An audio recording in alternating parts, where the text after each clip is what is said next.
Welcome government officers. நம்ம meet பண்ணி ரொம்ப நாள் ஆச்சுன்னு நினைக்கிறேன். அதுக்கப்புறம் இப்போ தான் நம்ம மீட் பண்ணுறதுக்கு சான்ஸ் கிடைச்சிருக்கு. நான் 70% தான் படிச்சிருக்கேன், பட் அதுக்கு மேலே நான் படிக்கல. நான் ஒரு 50% தான் படிச்சிருக்கேன், அதுக்கு மேலே படிக்கல அப்படிங்கிற ஸ்டேஜில் இருந்தாலுமே உங்களால் ஒரு 170+ போட முடியும். அதுக்கான வீடியோ தான் இது. ஸோ இந்த 10 நிமிஷத்தை யார் கரெக்டாக யூஸ் பண்ணுறாங்கன்னு தெரில, எத்தனை பேர் பாதியில் வெளியே போகிறாங்கன்னு தெரில. 10 நிமிஷம் முழுசாக பார்க்குற லக்கியஸ்ட் பர்சன் யாருன்னு எனக்கு தெரில.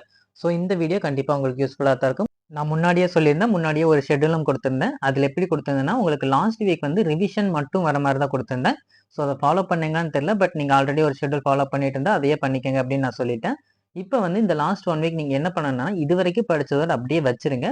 இது வரைக்கும் நீங்கள் என்னென்ன படிச்சிருக்கீங்களோ அதில் ஷார்ட் நோட்ஸ் ஏதாவது எடுத்து வச்சிருந்தீங்கன்னா அதை மட்டும் படிங்க. அப்படி இல்லைன்னா உங்களுக்கு அந்த பாக்ஸ் அண்ட் புக் பேக் அந்த மாதிரி கவர் பண்ணுங்க. நீங்க எக்ஸ்ட்ரா இதுக்கப்புறம் எதையும் புதுசா உட்காந்து படிக்க வேணாம். இதுக்கப்புறம் படிச்சீங்கன்னா உங்களுக்கு அது சிரமமா தான் இருக்கும். படிக்கல ஒரு டிப்ரெஷன் தான் அதிகமாகுமே தவிர உங்களால ஃபுல்லாவும் கவர் பண்ண முடியாது. அதனால கரண்ட் அஃபேர்ஸ் கவர் பண்ணிக்கங்க லைட்டா. கரண்ட் அஃபேர்ஸ் வந்து எக்கனாமிக்ஸ் ஓரியன்டா கவர் பண்ணிக்கங்க. ரீசென்ட் டைம்ஸ்ல அப்படித்தான் கேட்கறாங்க. இதுக்கு முன்னாடி கரண்ட் அஃபேர்ஸ்ல நமக்கு பாலிட்டி ஓரியன்டா கேட்டுட்டு இருந்தாங்க. பட் இப்போ வந்து கரண்ட்லி பாத்தீங்கன்னா உங்களுக்கு எக்கனாமிக்ஸ் ஓரியன்டா தான் டிஎன்பிஎஸ்சில வந்து கேட்கறாங்க. பட் கரண்ட் அஃபேர்ஸ் வந்து நம்ம உறுதியா சொல்லிட முடியாது. அவங்க எந்த சைட்ல வேணாலும் கரண்ட் அஃபேர்ஸ் வைக்கலாம். ஏன்னா அது வந்து ஒரு பெரிய பார்ட், அது ஒரு கடல் மாதிரி. நீங்க இங்க படிச்சுட்டு போனா அங்க இருந்து தான் கொஸ்டின் வரும்னு சொல்ல முடியாது. அவங்க எங்க இருந்து வேணாலும் கேட்கலாம். ஸோ அந்த 6 கொஸ்டின் 8 கொஸ்டின் நீங்க அவாய்ட் பண்ணிருங்க.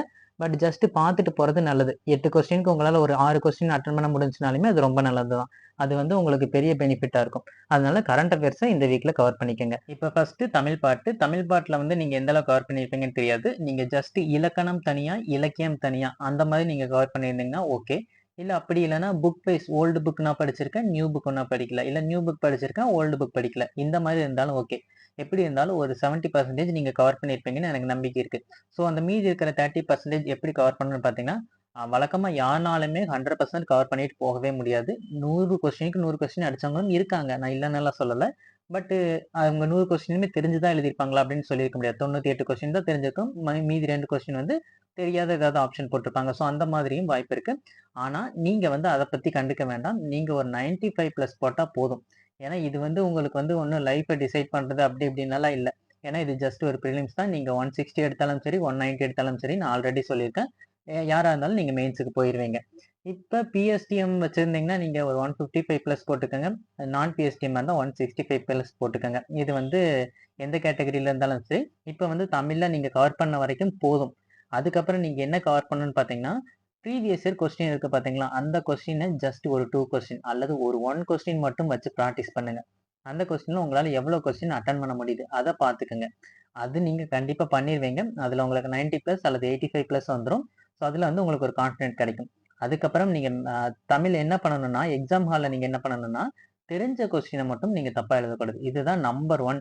தெரிஞ்ச கொஸ்டினை தப்பா எழுதக்கூடாது.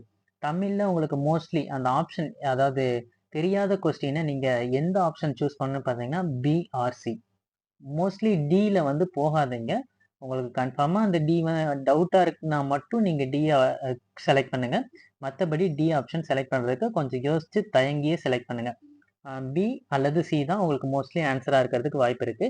அதனால தெரியாத கொஸ்டின் எனக்கு 90% 100% தெரியவே தெரியாது அப்படிங்கிற கொஸ்டினுக்கு பிஆர்சி செலக்ட் பண்ணுங்க.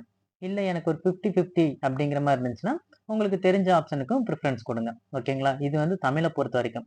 இந்த தமிழ்ல வந்து நீங்க எதுல தப்பு பண்ணிடக்கூடாதுன்னா, ஒரு கொஸ்டின் முன்னாடியே கொடுத்துருப்பாங்க. அந்த கொஸ்டினுக்கு உங்களுக்கு ஆன்சர் தெரியாம இருக்கலாம். பட் அதுக்கான ஆன்சர் பின்னாடி கொஸ்டின்ல கூட இருக்கும். அதனால நீங்க அந்த கொஸ்டினை ஸ்கிப் பண்ணிட்டு அடுத்த கொஸ்டின் வந்தீங்கன்னா, மார்க் பண்ணும்போதும் நீங்க தப்பா மார்க் பண்ணிடக்கூடாது. அது ஜஸ்ட் நீங்க ஞாபகத்துல வச்சுக்கணும். டோட்டல் போடும்போது மறந்துடக்கூடாது. அந்த கொஸ்டினுக்கான ஆன்சர் பின்னாடி இருக்கும். இது வந்து நான் கன்ஃபார்ம் இருக்கும்னு சொல்லல. சில கொஸ்டினுக்கு முன்னாடி இருக்கிற கொஸ்டினுக்கான ஆன்சர் பின்னாடி இருக்கிற கொஸ்டின்லயே இருக்கும். ஸோ கொஸ்டின்லயே ஆன்சர் இருக்கும். ஸோ அந்த விதத்துல உங்களுக்கு ஒரு சில கொஸ்டின் கிளிக் ஆகும். இந்த ஆப்ஷனை வந்து நீங்க யூஸ் பண்ணிக்கங்க. அடுத்து வந்து நீங்க மேக்ஸ் சைடு வந்துட்டீங்கன்னா, மேக்ஸ்ல உங்களுக்கு தெரிஞ்ச கொஸ்டினை ஃபர்ஸ்ட் கரெக்டா எழுதிங்க. மேக்ஸுக்கு ரொம்ப டைம் கொடுக்காதீங்க. மினிமம் 45 மினிட்ஸ், மேக்ஸிமம் ஒரு 50 மினிட்ஸ். இதுதான் மேக்ஸுக்கு. 1 ஹவருக்கு மேலேயெல்லாம் மேக்ஸுக்கு தயவு செஞ்சு எடுத்துக்காதீங்க. ஏன்னா அது ஜஸ்ட் 25 கொஸ்டின் தான்.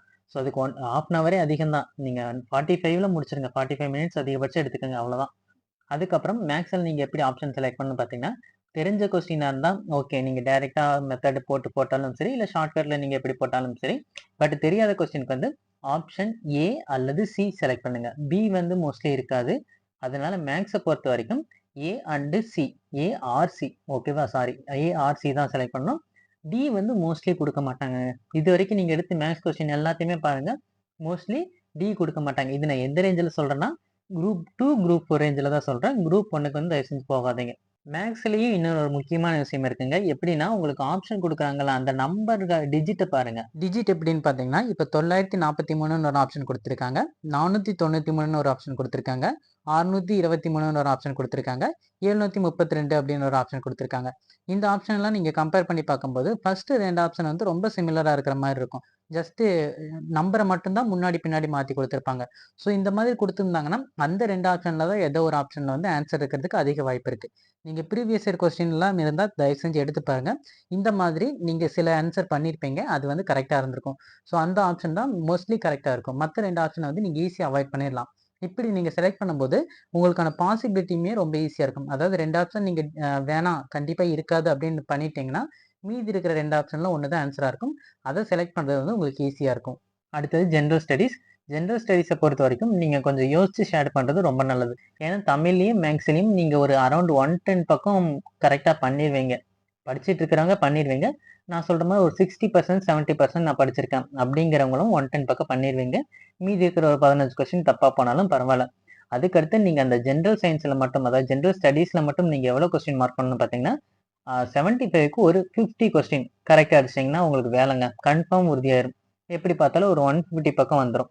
அதுக்கப்புறம் நீங்க தப்பா எழுதுற கொஸ்டின், அந்த கிரேஸ் மார்க்க நீங்க டிபெண்ட் பண்ணி இருக்க வேண்டாம். பட் நீங்க தெரியாம ஆன்சர் பண்ணியிருப்பீங்க பார்த்தீங்களா? எனக்கு சுத்தமா நாலேட்ஜ் இல்ல அப்படின்னு தெரியாத ஆன்சர் பண்ணியிருக்கிறவங்களுக்கு ஒரு 7 கொஸ்டின், 6 கொஸ்டின் பக்கம் வரும். ஸோ கண்டிப்பா உங்களால உள்ள போக முடியும். அதனால அந்த ஜெனரல் ஸ்டடீஸ வந்து நீங்க கொஞ்சம் பொறுமையா அப்ரோச் பண்ணுங்க. அதனால தான் ஜெனரல் ஸ்டடீஸ்க்கு ஒரு 1 1/4 மணி நேரம் நீங்க குடுங்க. ஏன்னா கொஸ்டினுமே கொஞ்சம் இப்பவெல்லாம் பார்க்கும்போது உங்களுக்கு 130 பேஜஸ் எல்லாம் குடுக்குறாங்க கொஸ்டின் பேப்பர். ஸோ முதல்லலாம் அந்த அளவுக்கு இல்ல. பட் இப்ப காம்படிஷன் அதிகமாச்சு. அதனால அந்த அளவுக்கு நீங்களும் தயாராயிக்கணும். அத படிச்சு அப்ரோச் பண்ற அளவு கரெக்ட்டா ரெடி ஆயிக்கங்க. அதுல வந்து நீங்க எந்த ஆப்ஷனுக்கு ப்ரிஃபரன்ஸ் குடுக்கணும்னு பார்த்தீங்கன்னா, பி ஆர் சி இதுதான். அங்க சொன்னதே தான். அதாவது ஜெனரல் தமிழுக்கு என்ன சொன்னேனோ அதே தான். பி அல்லது சிக்கு வந்து ப்ரிஃபரன்ஸ் குடுங்க.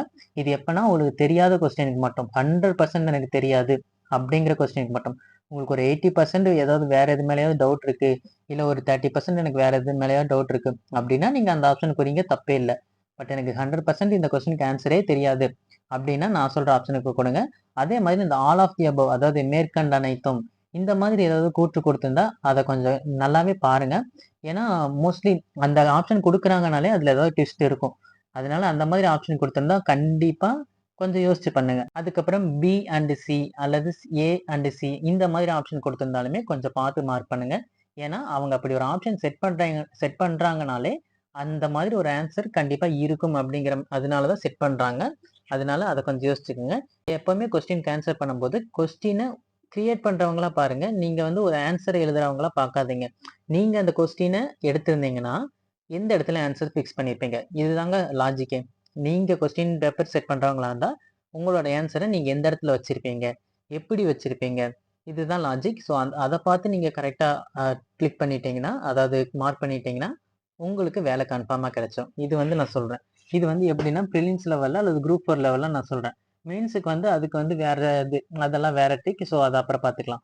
இப்போதைக்கு பிரிலிம்ஸ்க்கு இதுதான் மெயினு. ஸோ அந்த மாதிரி நீங்க பார்த்துக்கங்க. கடந்த காலத்த வந்து யாராலயுமே மாத்த முடியாது. பட் எதிர்காலத்த வந்து நீங்க நெனச்சா மாத்தலாம். எதிர்காலம் வந்து இப்போ உங்க கையில தான் இருக்கு. நீங்க எக்ஸாம பாஸ் பண்ணிட்டீங்கன்னா, உங்களோட லைஃப் எப்படி இருக்கும்? எக்ஸாம்ல நீங்க ஃபெயில் ஆனீங்கன்னா, உங்களோட லைஃப் எப்படி இருக்கும்? அப்படின்னு பாருங்க. எந்த வழி கரெக்ட்டா இருக்கும் அப்படின்னு நீங்க யோசிச்சு பார்த்துட்டு, இந்த 1 வீக்ல அதுக்கான முயற்சி செய்யுங்க. பட் படிச்சவங்க எல்லாருமே பாஸ் பண்ணிற போறதில்ல. ஏன்னா 100% கவர் பண்ணியிருந்தாலுமே, அவங்க அந்த 3 மணி நேரத்துல கரெக்ட்டா எழுதியிருக்க மாட்டாங்க. நீங்க ஒரு 60% 70% படிச்சிருக்கீங்க அப்படின்னாலுமே, அந்த 3 மணி நேரத்த நீங்க கரெக்ட்டா யூஸ் பண்ணீங்கன்னா, நீங்க கண்டிப்பா சக்சஸ் கிடைக்கும் உங்களுக்கு. அதனால நல்லா பண்ணுங்க. கிடைக்கணுங்கிறது கிடைக்காம இருக்காது. கிடைக்காம இருக்கணுங்கிறது கிடைக்காது. ஆனா நீங்க கிடைக்கும்னு நெனச்சீங்கனாலே கண்டிப்பா கிடைக்கும். அதுக்கான கனவு காணுங்க. கனவு காணுங்கள் அப்படின்னு நம்ம அப்துல் கலாம் சொல்லியிருப்பாரு. கிடைக்கும்னு நீங்க கனவு காணுங்க. இதுக்கப்புறம் நம்ம 15, 16ஆம் தேதி கட் ஆஃபோட ஒரு வீடியோ போஸ்ட் பண்றேன். ஸோ அப்ப நம்ம மீட் பண்ணலாம். Thank you.